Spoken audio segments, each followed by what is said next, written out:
reported a couple months ago that several advisors in Trump's inner circle viewed Meadows as a potential fall guy for the investigations into the former president. Of course, as you said, he wasn't indicted by Smith.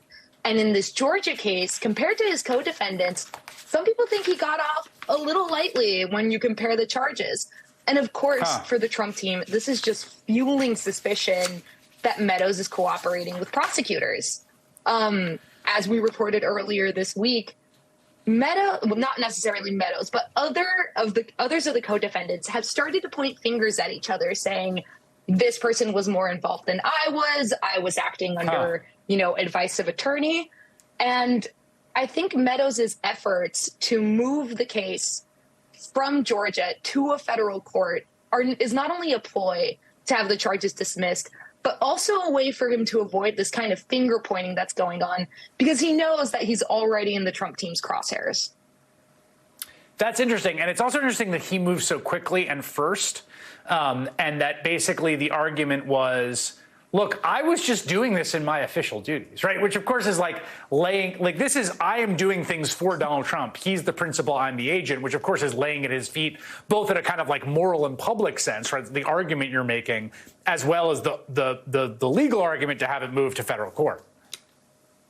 Yeah, of course. And I think there is the sense among Trump's advisors, and I think amongst other people potentially involved in this conspiracy, that Mark Meadows is a rat. Rolling Stone reported earlier this year that several advisors and people in Trump's circle had started referring to Meadows with a rat emoji instead of his name in text messages. And I think at this point, we know that former President Trump doesn't really make the distinction between someone who is legally obligated to participate in an investigation and someone who is voluntarily cooperating. And at this point, Meadows has done both. As you said, so much of the damning evidence, not only in these election cases, but also in the Mar-a-Lago case. The Mar-a-Lago case was also the Mar-a-Lago tape, was also related to Meadows.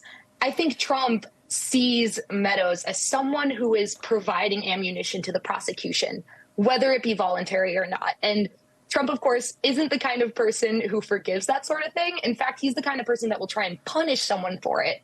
And I think if these other co-defendants get that sense that Trump is looking for fall guys, is looking for someone to kind of offload this case onto and be like, I was just filing legal challenges, these other people got out of hand, I think not only Meadows, but other defendants are going to try and separate out their case, separate themselves out from this debacle.